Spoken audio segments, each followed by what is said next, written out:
ನಾನು ನಿನ್ನಿಂದ ದೂರ ಆಗಲು ಆಯ್ಕೆ ಮಾಡಿಕೊಂಡೆ.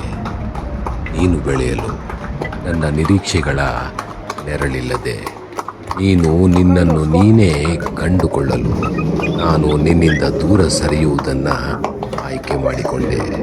ನಾನು ಕಾಳಜಿ ತೋರಿಸದೇ ಇರೋದು ನಿನಗಾಗಿಯೇ. ನೀನು ಅವಲಂಬಿತಳಾಗದೆ ಬೆಳೆಯಬೇಕು. ಎಲ್ಲೋ ಅರ್ಧ ದಾರಿಯಲ್ಲಿ ಕೈ ಬಿಟ್ಟು ಹೋದೆ ಅನ್ನೋದು ಖಂಡಿತ ಅಲ್ಲ.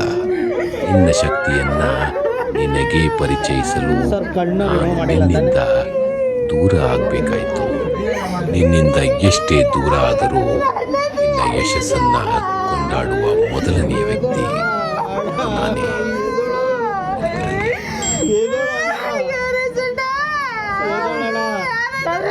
ಎದ್ದೇಳಣ್ಣ.